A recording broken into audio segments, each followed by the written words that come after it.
Hidup tidak pernah ideal buat siapapun. Catat, ini penting. Hidup tidak pernah ideal buat siapapun. Jangan pernah berharap bahwa kamu punya hidup bakalan sempurna, enak terus-terusan, ideal.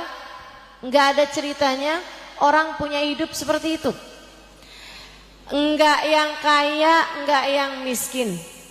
Enggak yang cantik, enggak yang kurang cantik. Enggak yang tua, enggak yang muda, enggak laki-laki, enggak perempuan, enggak orang pinter, enggak orang kurang pinter. Semua orang di atas muka bumi ini hidup dengan paketannya masing-masing. Satu paket, ada senengnya, ada susahnya, ada sehatnya, ada sakitnya, ada disenangi orang, ada juga pasti yang benci sama dia. Kewajaran hidup seorang manusia. Bu, dalam hidup ada hal-hal menyenangkan datang padamu, sebagaimana pasti ada hal-hal yang kurang menyenangkan, yang tidak menyenangkan datang dalam hidupmu. Maka sebagai seorang manusia, kita harus bisa menjadi orang yang beriman pada Allah Subhanahu wa taala, faham bahwa garis hidup kita bukan kita yang garisin. Faham bahwa kontrol kehidupan kita, remote-nya bukan kita yang pegang. Remote-nya dipegang sama yang punya. Remote-nya dipegang sama Sang Pencipta, namanya Allah Subhanahu wa taala, yang telah mengatakan innama amruhu idza arada syai'an ayyaqula lahu kun. Segala urusannya hanya tinggal berkata, apabila menghendaki sesuatu hanya tinggal berkata jadilah, maka jadilah sesuatu tersebut. Remote-nya dipegang sama Allah. Remote hidupmu, Bu. Remote hidupmu, Kak. Yang pegang Allah Subhanahu wa taala, yang telah mengatakan fa'alun lima yurid. Allah Subhanahu wa taala menghendaki segala sesuatu, dialah yang memberikan sesuatu tersebut. Fa'al, Allah lah yang akan melaksanakan lima yurid, apapun yang dikehendaki oleh Allah Subhanahu wa taala. Allah memberi kepada hidupmu apa yang Dia mau, bukan apa yang kamu mau. Allah menentukan untuk kehidupanmu apa yang Allah kehendaki, bukan apa yang kamu inginkan. Makanya gak ada orang yang jalanin hidupnya dengan ideal. Gak ada orang yang hidupnya sehat terus-terusan, kaya terus-terusan, dicintai sama semua orang. Gak ada. Satu-satunya orang yang hidup di atas muka bumi ini gak pernah sakit ada, Bu, satu orang aja. Namanya ada, namanya Fir'aun. Fir'aun itu gak pernah sakit kepala, gak pernah mules. Fir'aun gak pernah panuan, gak pernah flu. Fir'aun gak pernah sakit mata, bintitan, gak pernah. Fir'aun dalam hidupnya gak pernah kena sakit. Makanya Fir'aun, Bu, ketika membaca di kitab-kitab terdahulu bahwa alam semesta ini ada pengendalinya, Allah Subhanahu wa taala. Allah gak pernah sakit. Fir'aun ngerasa, kok kayak saya ya? Fir'aun apabila menghendaki sesuatu terjadi, terjadi. Dia kalau bilang melangit hujan, hujan, Bu. Fir'aun. Makanya Fir'aun ngaku innama ana rabbukumul a'la. Ana rabbukumul a'la, kata Fir'aun. Saya nih Tuhan kalian yang paling tinggi. Ibu-ibu saudariku sekalian saya muliakan, para ulama menyampaikan Kalau ada orang zaman sekarang dikasih kelebihan kayak kelebihannya Fir'aun, dia juga sepertinya akan mengaku saya adalah Tuhan kalian. Karenanya kita nih sama Allah hidup dikasih kesulitan, dikasih kekurangan, dikasih aib-aib, dikasih kecacatan dalam kehidupan kita adalah agar kita menjadi hamba yang tidak sombong. Saya kalau lagi ngerasain sakit, Ustazah pakai sakit juga loh. Saya kan orang sakit. Setahun yang lalu saya sakit, Bu, berat. Ada antara tulang belakang saya ini, bagian tulang belakang lumbal yang nomor 5, apa gitu ya, yang nomor 5 itu di belakang sana itu pecah. Sakitnya luar biasa sampai harus kemudian jalanin operasi. Kalau ibu-ibu ada yang pernah ketemu saya tahun lalu, nah itu saya kemana-mana pakai kursi roda, habis itu terus pakai tongkat. Alhamdulillah sekarang udah mulai lepas tongkat dari lebaran kemarin. Cuman ya gitu, nggak bisa duduk di bawah, dan kalau duduk juga harus banyak sandaran-sandarannya. Begitu ya. Teman-teman sekalian, ketika saya sakit, saya selalu ngingetin diri saya, dalam hidup kita harus ngerasain sakit biar kangen sama surga. Kalau kita hidup sehat terus, seneng terus, bahagia terus, semua berjalan enak semuanya, kapan ada ceritanya kita kepengen sama surga? Kita bakalan kepengen hidup lama. Kita jadi berharap hidup kita tuh terlalu panjang umurnya, nggak ada kangen-kangennya sama Allah, nggak ada kangen-kangennya sama Rasulullah, nggak ada kangen-kangennya sama surga. Makanya sama Allah dikasih hidup terkadang miskin, buat ngingetin kamu kalau mau kaya tar sekalian di akhirat. Kalau lagi sakit, itu Allah lagi mau ngingetin kamu, tuh namanya hidup di dunia ada sakitnya. Kalau kamu kepengen badan kamu enak terus, sehat terus, tar di akhirat. Kalau kamu bisa bagus hidupnya di dunia, kamu akan bisa merasakan kesenangan di akhirat, insya Allah. Jadi nggak apa-apa, ya, nggak apa-apa.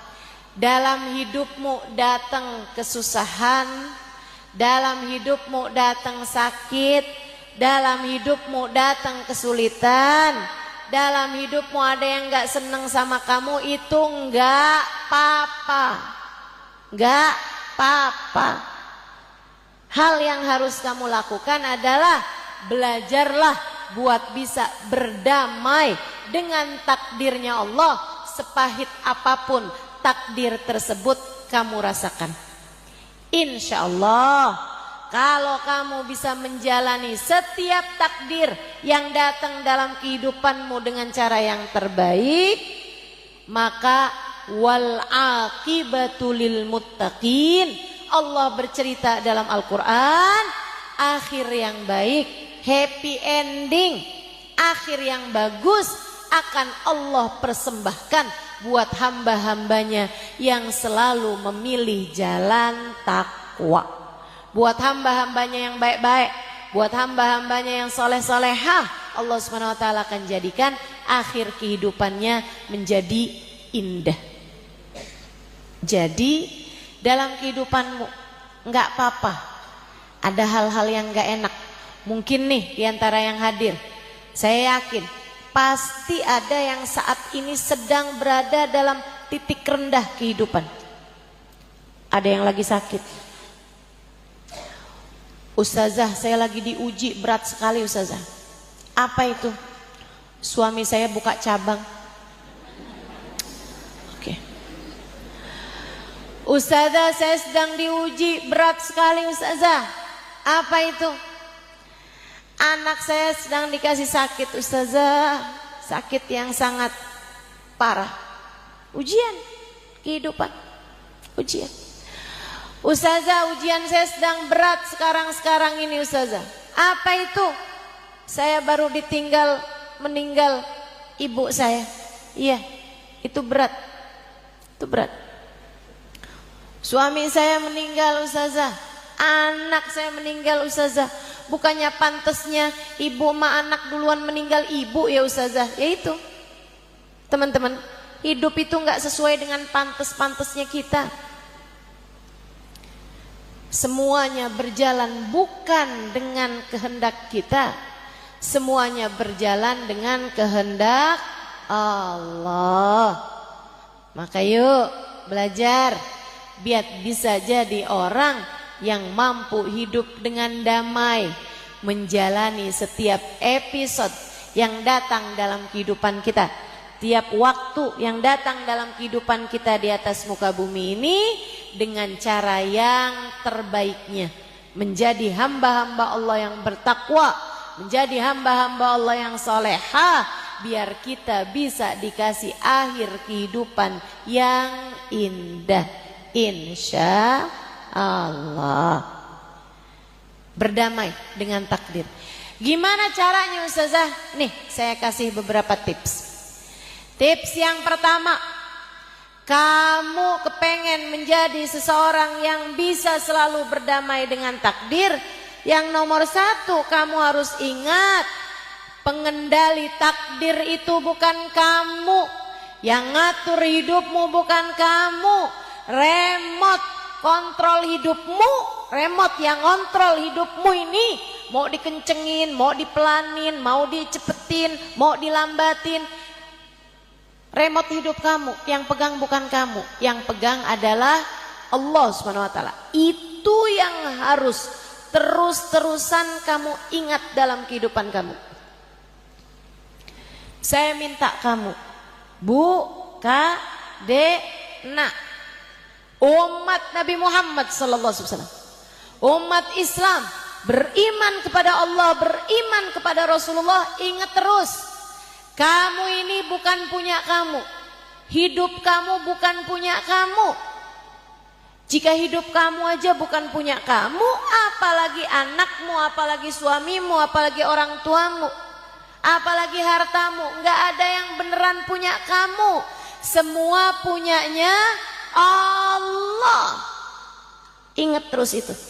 Pesan saya nomor satu, kamu bukan punya kamu, kamu punyanya Allah. Anak kamu bukan punya kamu, anak kamu punyanya Allah Subhanahu wa taala.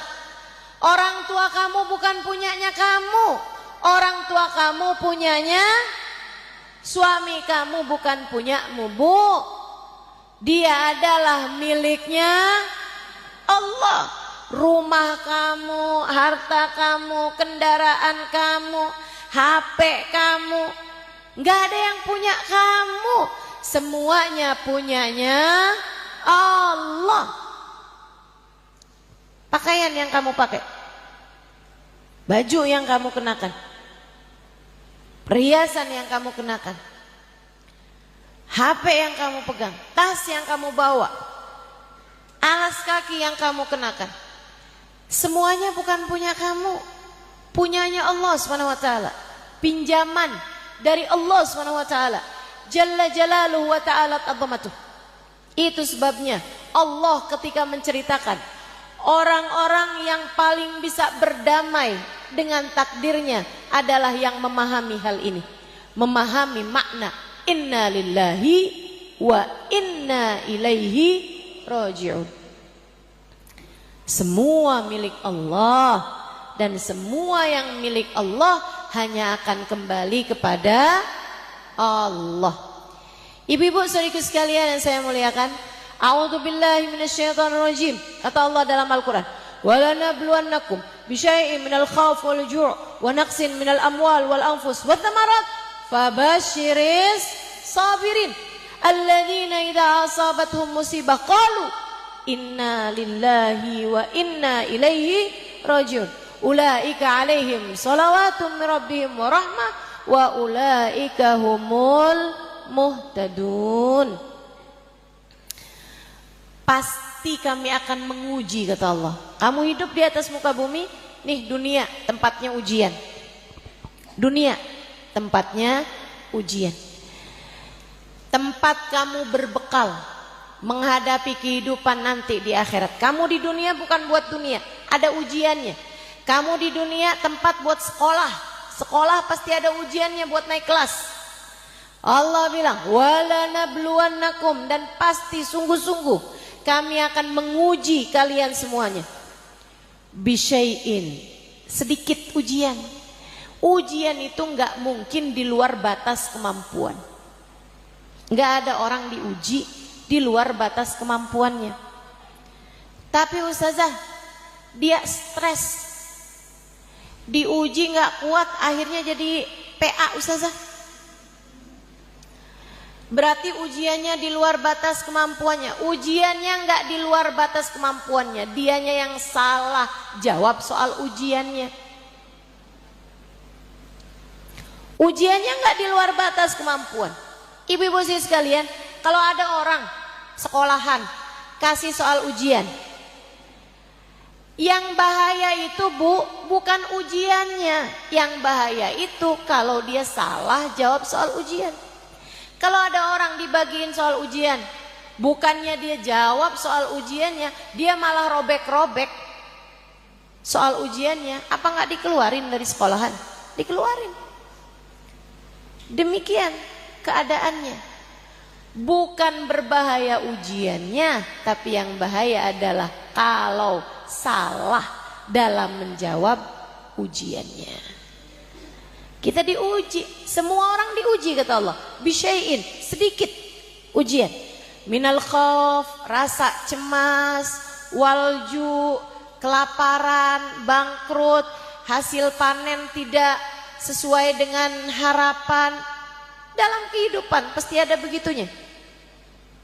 Wa naqsin minal amwal, dikurangin hartanya, wal anfus, ada yang meninggal dari orang-orang yang disayangi. Wathamarat, hasil panennya, hasil buah-buahannya nggak cukup, nggak bagus, berkurang semuanya. Hasil dagang, hasil usaha berkurang. Fabasyiris sabirin, kata Allah, menghadapi berbagai macam kehidupan yang gak enak ini, berikanlah kabar gembira bagi yang mampu sabar, bagi yang mampu berdamai, bagi yang tetap tenang hati saat badai kehidupan membuatnya jatuh dan terhuyung-huyung. Badai kehidupan membuatmu gak stabil, begitu ya? Kamu harus tetap bertahan, sabar, kata Allah. Siapa yang sabar? Alladzina idza asabathum musibah qalu inna lillahi wa inna ilaihi raji'un.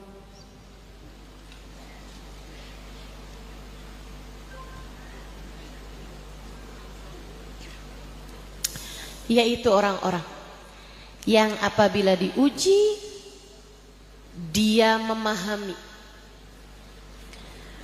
sehingga dia mengatakan innalillah, semua punyanya Allah. Nggak ada yang punyamu beneran, semua hanyalah punyanya Allah. Semua hanya titipan. Kamu tidak benar-benar memiliki, kamu hanya dititipi. Dan kalau urusan dititipi, belajarlah jadi kayak tukang parkir. Ibu pernah lihat tukang parkir Indomaret? Yang biasanya kalau kita markirin datang nggak ada, pas kita pulang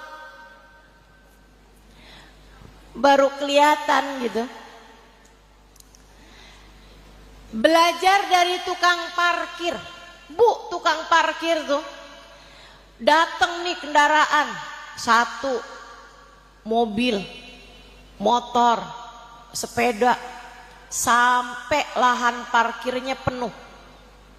Dia nggak bangga.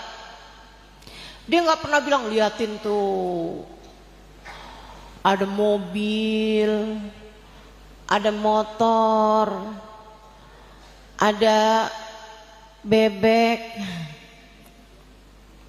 ada sepeda, lengkap tuh, liatin. Dia nggak bangga, walaupun parkirannya penuh. Habisnya itu keluar satu demi satu, sampai kosong sekalipun dia nggak pernah sedih. Ada motor keluar, ya udah. Ada mobil keluar, ya udah.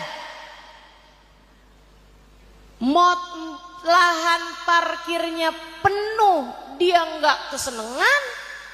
Lahan parkirnya kosong, dia nggak sedih. Dia nggak depresi, dia nggak stres. Kenapa gitu? Karena dia merasa semua kendaraan yang terparkir di sana bukan miliknya. Dia tidak pernah memiliki, dia hanya dititipi. Saudara sekalian saya muliakan, ada orang-orang di atas muka bumi ini yang kayak gitu. Punya banyak, nggak sombong. Ketika bangkrut, ketika lagi nggak punya, biasa-biasa aja. Ada suaminya pulang bawa duit banyak, alhamdulillah. Suaminya lagi nggak bawa uang, kemudian malah ngabisin sisa tabungan sampai jadi benar-benar tak bersisa, biasa aja juga. Ada yang begitu. Gak pernah sombong sama tetangga ketika dia bisa beli kendaraan baru. Gak sombong sama tetangga ketika dia bisa naikin bangunan, renovasi, bikin tingkat di rumahnya. Biasa aja. Saudara sekalian saya muliakan, kenapa? Karena dia tahu harta dunia bukanlah miliknya. Semuanya hanyalah titipan. Titipan, Bu, itu titipan. Titipan. Mau sombong gimana? Kamu orang cuman sekedar dititipi kok. Bahkan anakmu bukan milikmu. Apabila ia diambil kembali oleh pemiliknya, kamu hanya perlu berkata, inna lillahi wa inna ilaihi roji'un. Anakku milikmu ya Allah, dan hanya kepadamulah ia kembali. Ya Allah, kalau anak saya ada sama saya akan bikinkan makanan, saya akan layani anak saya sebisa saya berusaha buat nyenengin anak saya ya Allah. Tapi sekarang anak saya yang kau ambil kembali di sisimu, saya hanya minta padamu ya Allah, tolong jamulah anak saya di sisimu dengan seindah-indah jamuan. Tolong layani anak saya ya Allah dengan seindah-indah pelayanan. Gitu caranya. Saat suami kamu diambil di sisi Allah Subhanahu wa taala, kamu hanya perlu bilang, inna lillahi wa inna ilaihi roji'un. Ya Allah, ketika saya masih menjadi istrinya, saya akan berusaha untuk melayaninya sekemampuan saya ya Allah. Saya masakkan buat dia, saya cucikan bajunya, saya buatkan kopinya. Ya Allah, sekarang ia telah Engkau ambil kembali di sisimu ya Allah. Tolong jamulah dia dengan seindah-indah jamuan di sisimu ya Allah. Lepasin, lepasin, karena bukan punyamu. Tolong jangan foto video saya ya. Boleh begitu? Kalau ada yang tetap bandel-bandel tolong tegur sebelahnya. Ibu-ibu sekalian saya muliakan. Dah, kita lanjutin lagi. Nomor 1, cara biar berdamai dengan takdir, ingetin diri. Bukan kamu pemiliknya. Kita semuanya punyanya Allah. Yang kedua,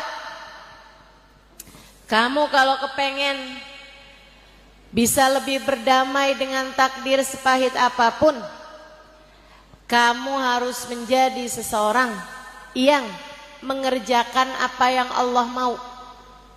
Biar kamu dalam kehidupan dikasih yang paling enak, yang paling seneng. Bu, kerjain yang Allah senengi, biar kamu dikasih apa yang kamu senengi. Saya ulangi, kerjakan apa yang Allah mau, agar kamu dikasih yang kamu mau. Sholat berantakan,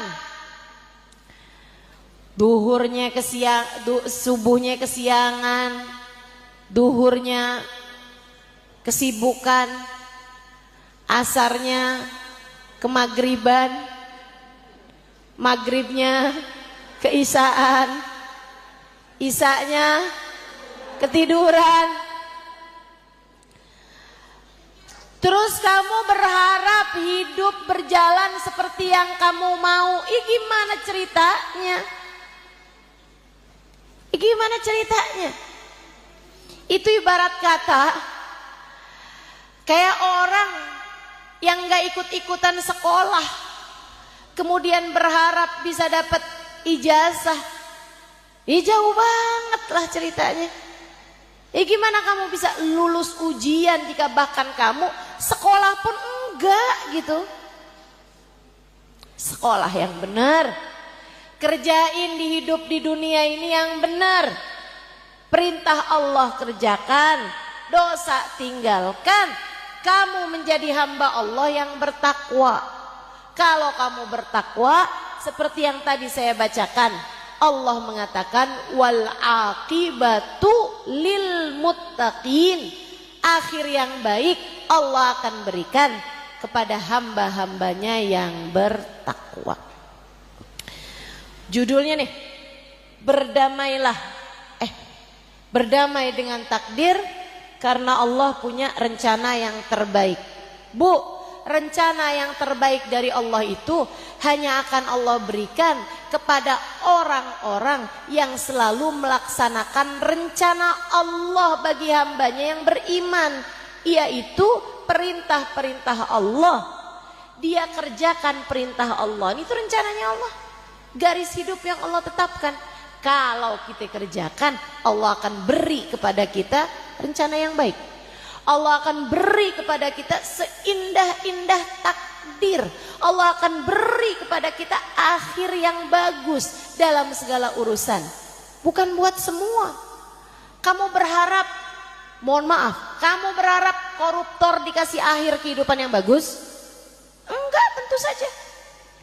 Kamu berharap orang-orang yang jahat-jahat di atas muka bumi ini mau dikasih akhir kehidupan yang bagus? Mau dikasih happy ending, mau dikasih rencana Allah yang indah? Ya enggak lah Bu.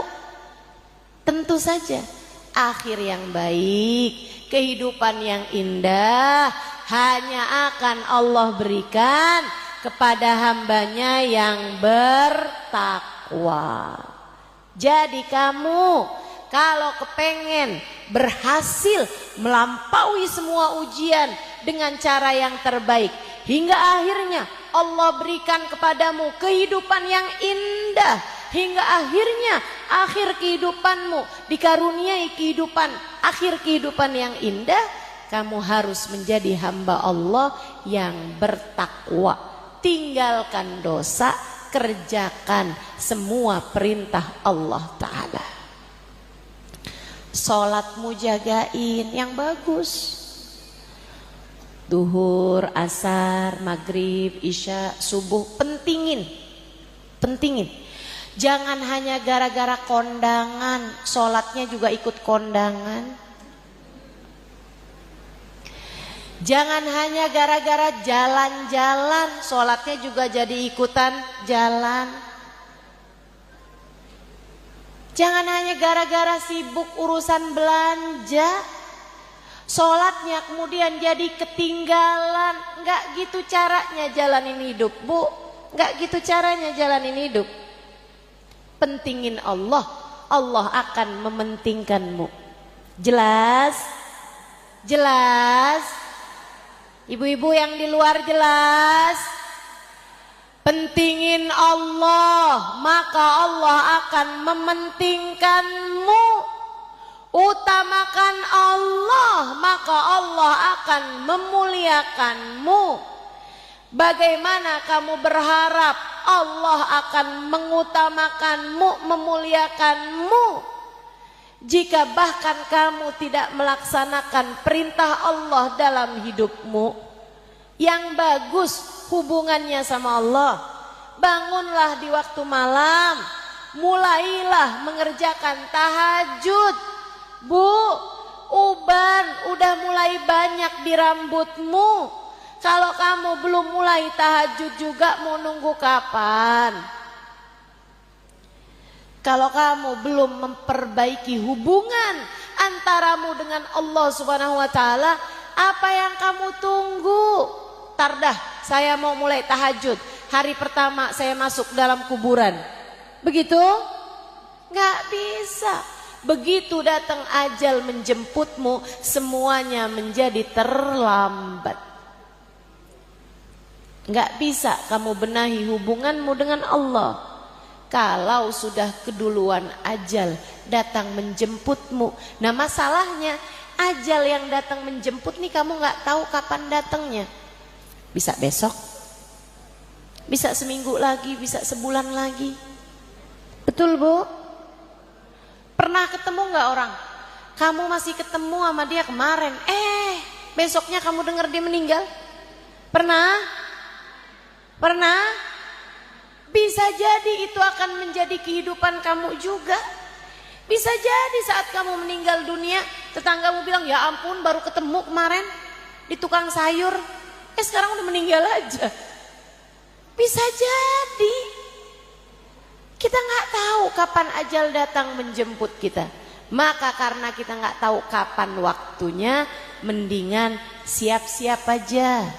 Benerin hidup kamu, bagusin hidup kamu, sholatmu bagusin, ibadahmu bagusin, hubungan sama orang-orang bagusin, berbuat baik sama siapapun. Nah insya Allah, Allah akan selalu memberikan kepadamu kehidupan yang indah, rencana yang indah. Insya Allah kita akan dikasih hal-hal terbaik dalam kehidupan jika kita melakukan yang terbaik dari perintahnya Allah Subhanahu wa taala. Jadilah hamba Allah yang salehah, hingga Allah pun akan selalu berbuat kebaikan-kebaikan bagimu. Insya tinggalin dosa, Dek. Tinggalin dosa. Bu, tinggalin dosa. Enggak usah ngambil hutang riba. Jangan pernah kepikiran buat ambil pinjol. Jangan pernah tertarik sama ngambil hutang-hutang. Ibu-ibu sekalian, dengerin omongan saya. Sesedikit apapun rezeki yang Allah bagi kepadamu cukup untuk membiayai hidupmu. Namun sebanyak apapun rezeki yang Allah kasih, gak bakalan cukup untuk membiayai gaya hidupmu. Maka kalau pengen hidup tenang, hidup damai, jangan banyak gaya. Jelas? Jelas? Nggak apa-apa kok kalau kamu nggak punya baju yang dipunyai tetangga kamu. Nggak apa-apa kalau kamu nggak punya tas yang dipunya sama ipar kamu. Nggak apa-apa kalau hari lebaran nggak ganti gorden, nggak apa-apa. Nggak apa-apa. Kalau emang duitnya nggak ada, nggak apa-apa Bu. Jangan maksain diri. Mau ngawinin, nggak apa-apa kok, nggak harus sampai bikin acara besar-besaran tapi ngutang. Ada yang begitu? Mana orangnya coba?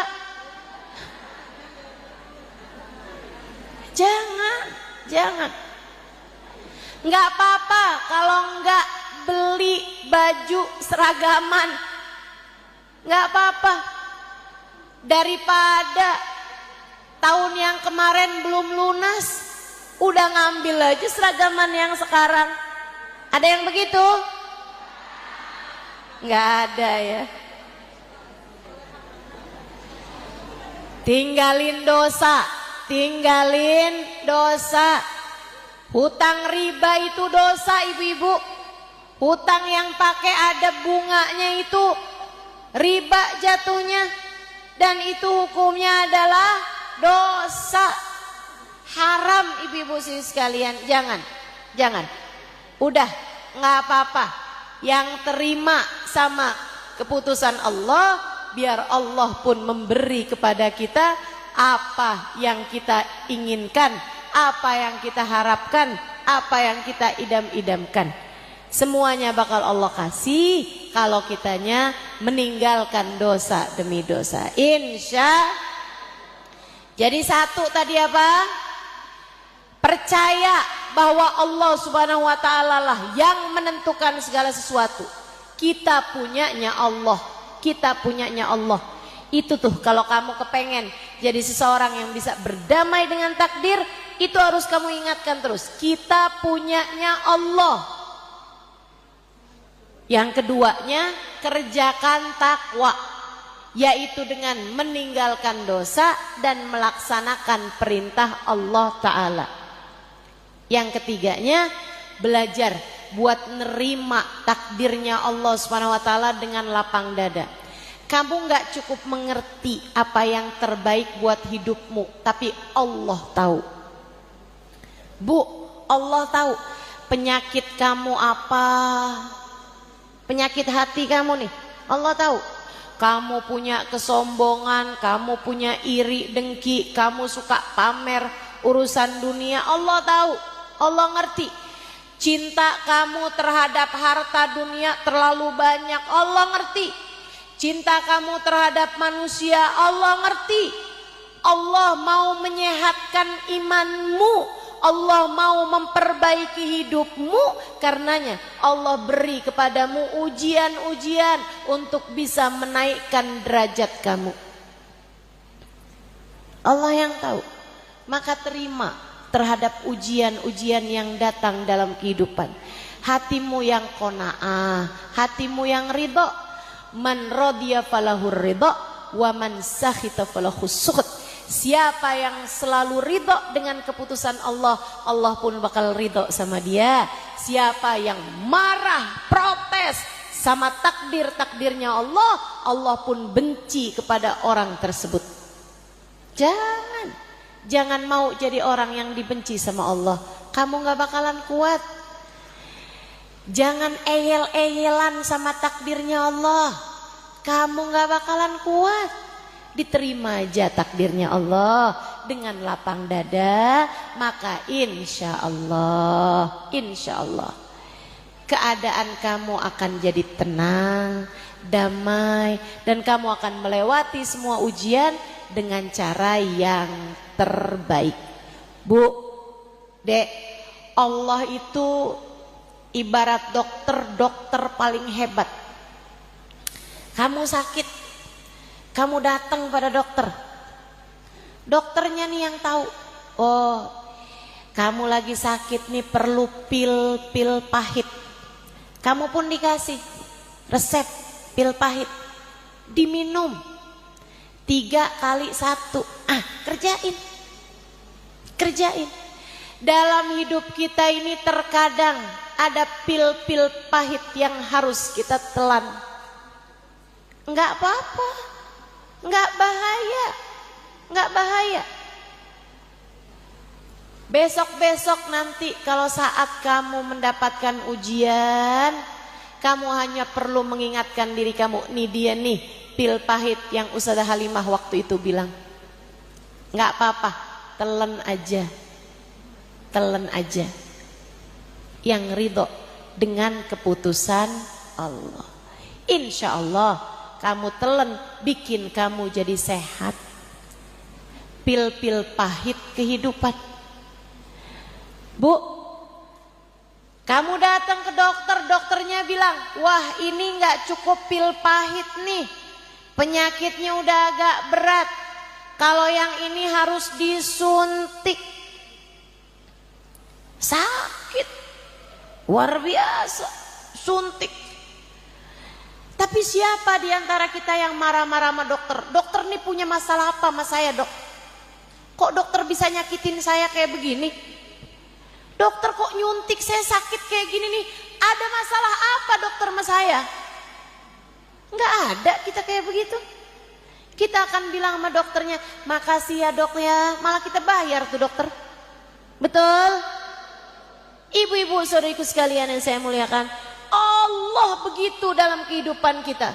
Terkadang bu, penyakit kita dalam hidup ini agak cukup berat, sehingga Allah perlu menyakiti kita. Dikasih sakit, dikasih sulit, dikasih miskin, ada orang meninggal dunia yang kita sayangi, ada orang benci sama kita, kita kemudian diperlakukan gak baik sama orang, kita dijahatin orang. Itu dia suntikan-suntikan menyakitkan dalam kehidupan kita. Jangan kemudian kita marah-marah, ya Allah dosa apa saya kepadamu ya Allah, sampai engkau menyakiti saya seperti ini, sampai datang takdir pahit kayak begini, dosa apa saya ya Allah. Jangan begitu, dosamu banyak,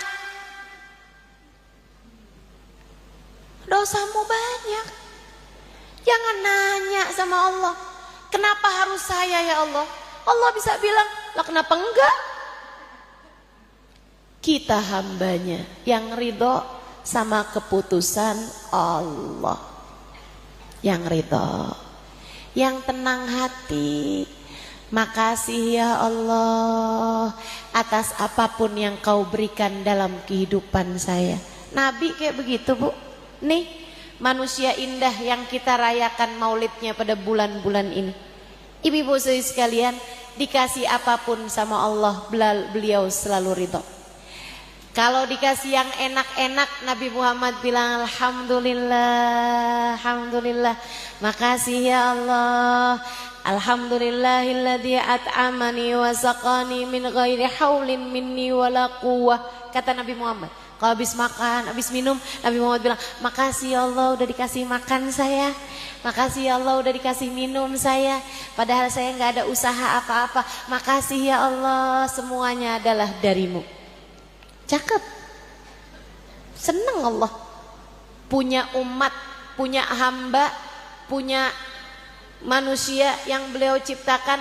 Terima kasih mulu tuh Nabi Muhammad sallallahu alaihi wasallam. Allah senang sama Nabi Muhammad kayak gitu modelannya.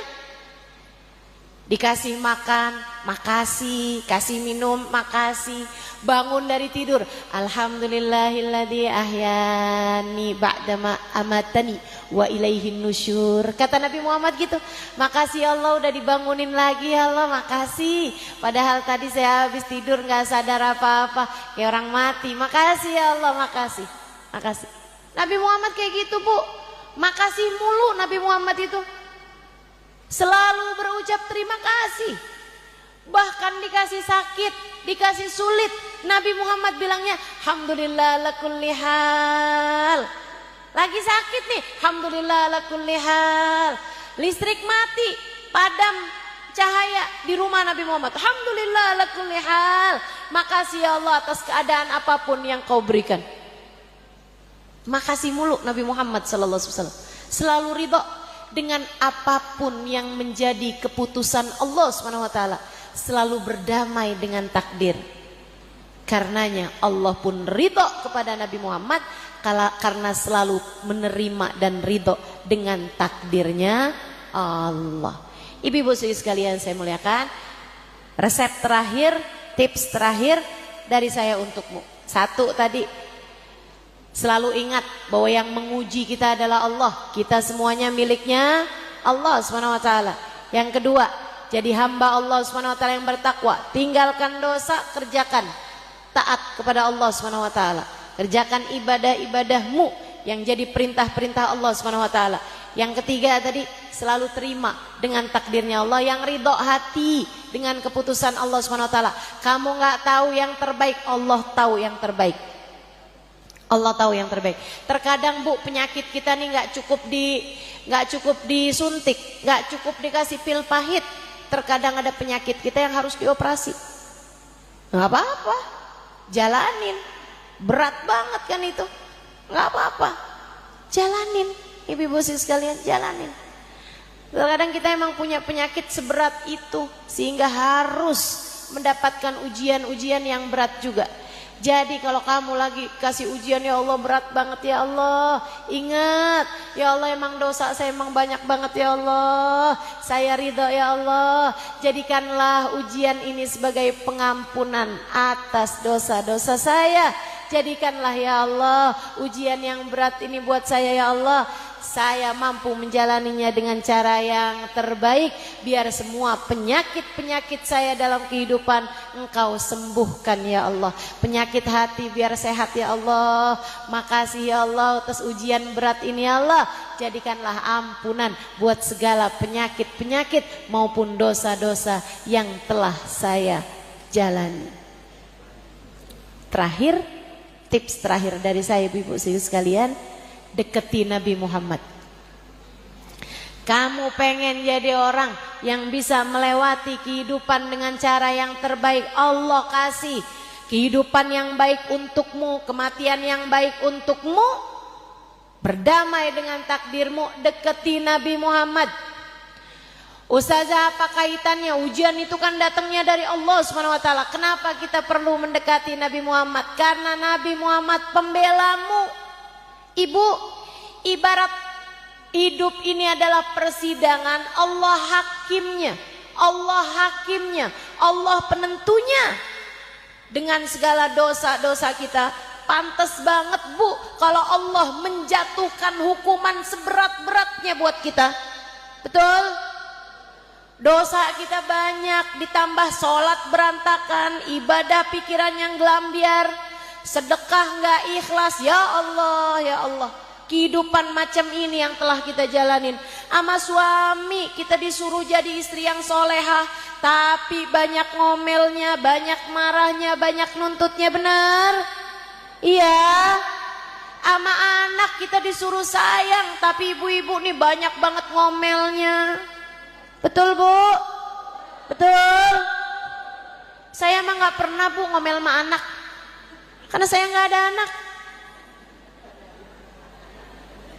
Ibu-ibu sekalian yang saya muliakan, nih kita dengan kehidupan yang semacam ini, kita dengan dosa-dosa yang menggunung ini, kalau Allah memutuskan hukuman yang berat, andai Allah putuskan kesengsaraan bagi kita, dunia hingga akhirat, rasanya kita pantas mendapatkannya. Tapi kita punya pembela, kita punya pengacara, namanya baginda Nabi besar Muhammad. Pembela kita, pembela kita. Deketin pembela kita, deketin pengacara kita. Nih kita berada di bulannya Nabi Muhammad sallallahu alaihi wasallam. Nabi lahir Rabiul Awal, Nabi hijrah Rabiul Awal, Nabi bi'tsah Rabiul Awal, Nabi wafat Rabiul Awal. Allah jadikan bulan Rabiul Awal bulan paling enak buat kita ngedeketin Nabi Muhammad, bulan paling enak buat kita mengenang Nabi kita Muhammad sallallahu alaihi wasallam. Yang deket sama Nabi Muhammad, biar kamu dibelain, biar kamu dibelain.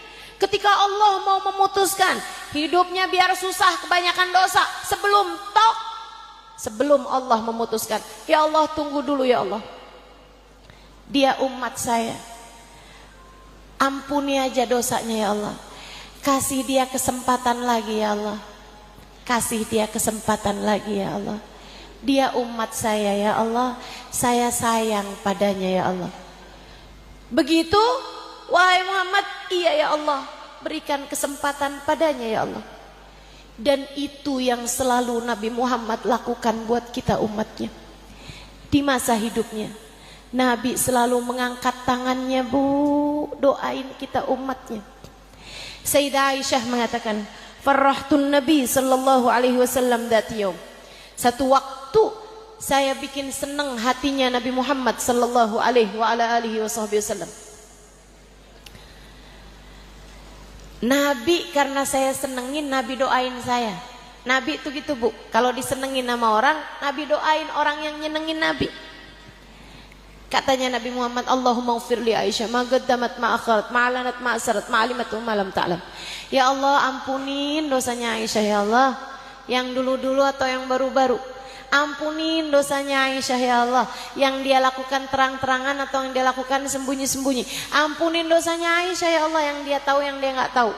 Sayyidah Aisyah, Bu, seneng banget didoain sama Nabi Muhammad, sampai merah pipi beliau karena seneng. Nabi Muhammad nanya, farihti bidu'ai ya Aisyah, ini kamu seneng karena dengar doa saya untukmu wahai Aisyah. Bala ya Rasulullah, hadzal yaum id indi. Iya Rasul, ini hari kayak lebaran, kayak hari raya buat saya wahai Rasulullah. Senengnya hari ini ya Rasulullah, kalah lebaran ya Allah, nih hari kayak jadi hari lebaran lain buat saya. Nabi Muhammad kemudian berkata, dengerin, biar kamu kenal sama pembelamu ini. Nabi Muhammad bilang, ya Aisyah, inni da'autu bihadi da'wa fi kulli laylah li ummati. Aisyah, kamu harus tahu, saya doa dengan doa kayak gini tiap malam. Tiap malam saya doa dengan doa kayak gini tiap malam Aisyah, untuk umat saya. Untuk saya umatnya loh, Bu. Buat kamu umatnya. Nabi doain, ya Allah ampunin dosa umat saya, Allah ampunin dosa umat saya, Allah ampunin dosa umat saya. Maka ibu-ibu sekalian, kalau kamu lagi berat hidupmu, ya mungkin disebabkan karena dosa. Sebab Allah bilang, ma'asabatkum min musibah illa fabima kasabat aidikum. Tidaklah menimpa kepada kalian musibah dalam hidup kalian, melainkan disebabkan karena dosa yang kalian perbuat sendiri. Kalau kamu lagi kepikiran mendosa anakmu, ya Allah, anak saya nih Allah, kok susah banget ya, diajakin sholat susah, diomongin susah. Atau kamu lagi kepikiran sama suamimu, kamu lagi khawatir dengan nasib orang tuamu, Bu, yang serius bangun di waktu malam, kemudian sesudahnya kamu berdoa. Nih saya ajarin, tagih doanya Nabi Muhammad untukmu. Tagih ampunan yang Allah berikan kepada nabimu, sebab kamu adalah umatnya. Kamu bilang, ya Allah, ya Allah, ya Allah, dosa saya banyak ya Allah, saya ngerti kenapa hidup saya berat sekarang, emang dosa saya banyak.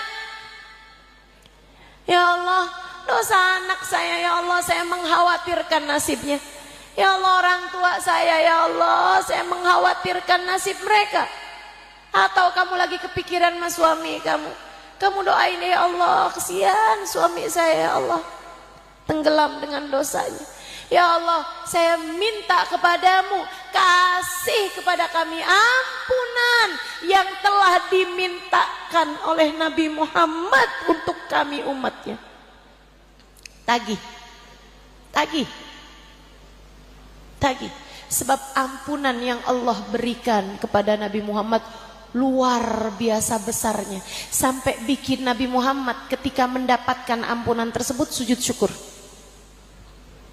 Ayah Firosyah Allah turunkan kepada Nabi Muhammad SAW di atas pembaringan Sayyidah Aisyah.